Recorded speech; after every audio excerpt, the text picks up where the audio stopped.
if he do, damned if he don't, right? If he says it, look, Bill, you're bad. And if he doesn't say anything, he's saying Bill, he's always just, I mean, like, you can't win. Key, that's why external expectations are different than internal expectations.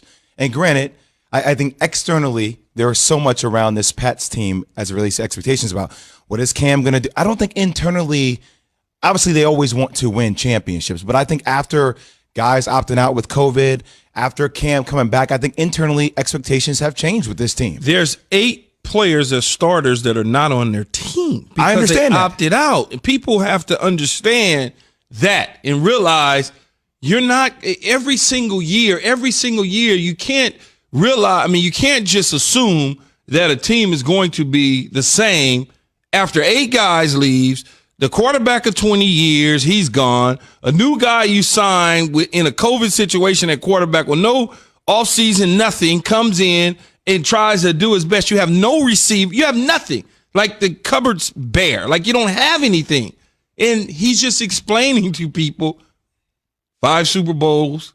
We won 3 of them. We lost 1. And then we go to an AFC Championship game. And y'all trying to kill me because I simply say we don't have any money. We don't have any money. We sold out for 5 years. And I think Mr. Kraft and then Bill Belichick will sell out for another 5 years if they need to. That's why I said we'd have to change the expectations and change the narrative, right? They're in a rebuilding process, and that's okay considering all the success that this team has had. That's okay. They are no different than any other professional franchise in sports that have great success for long periods of time and then have to shut it down for a short period of time to reboot. Now, whether or not Bill Belichick will be around for that next run as the head coach, who knows? Maybe he will coach well into his 80s or something. I don't know. But right now, they're not a good football team, and it's an opportunity for everyone that want to kick them across the street to do so. And they may want to kick him across the street. They may want to kick a couple players out here and there. Reboot, rebuild, not words often heard around the Patriots. But obviously, as the fellas have said, these are different times. And for more on that, let's head to the Shell Pennzoil Performance Line to welcome NFL insider Dan Graziano. Dan and all the guys are working the phones. And over the course of the last few years, I can't imagine much of the calls he's taken are on the Patriots being sellers. But Dan, as we approach the deadline today, 4 p.m. Eastern, what are the Pats thinking about doing, and what are the other really big names we need to think about before it hits 4 in the East today? Well, you look at the Patriots, right? Like, there were a lot of people around the league watching to see what happened to them on Sunday in Buffalo, and the theory being if they lose, which they did, they're 3.5 games out. They don't look like they're a very good team, and would that mean they could potentially sell off pieces at the deadline? You know, Stephon Gilmore has a couple years left on his contract, a very affordable price for an acquiring team. There are teams that are interested in knowing whether he's available, whether they'd move other veteran pieces in their secondary, like one or both of the McCourty twins, whether Joe Thuney, their offensive lineman, who's their franchise player, could be available for a team that needs help there. So definitely a team people are watching throughout the day today in terms of trying to figure out where they stand. And when you hear comments like that from Bill Belichick, it does give you a window into how the Patriots see themselves. If they see themselves as a rebuilding team and they're able to move guys that aren't going to be part of that long-term rebuilding in exchange for picks that are, then they have to consider it. So I'm watching the Patriots pretty closely today to see what they do, if anything. I think, you know, they're not going to just to move. They don't have to clear cap space or cash space. They can sort of recalibrate and go forward starting next year. But if somebody offers them enough for, say, a Stephon Gilmore to make it worth their while, I don't think anybody would be super surprised by a move like that. Dan, how likely is it that the Green Bay Packers, who's had issues on both sides of the ball from a defensive standpoint as well as trying to get Aaron Rodgers and Devontae Adams some help at the receiving core, how likely is it that they make a move at some point today?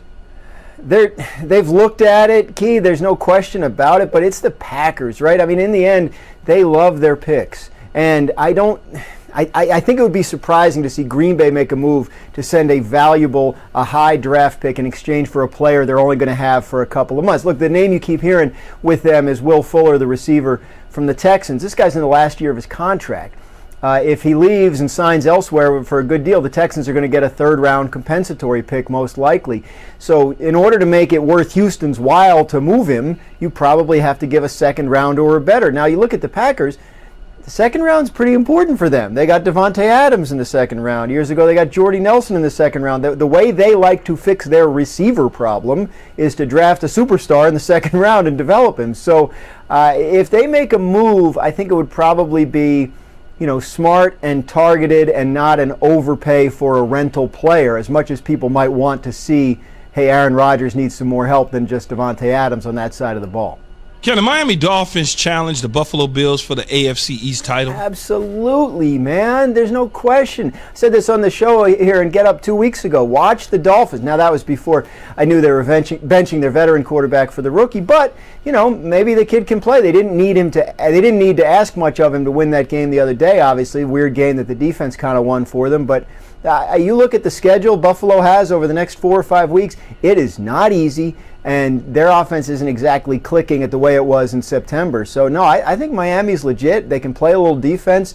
If the rookie quarterback, if Tua can play, then I think they're definitely in the mix. I'd certainly like their chances better than I like New England's right now.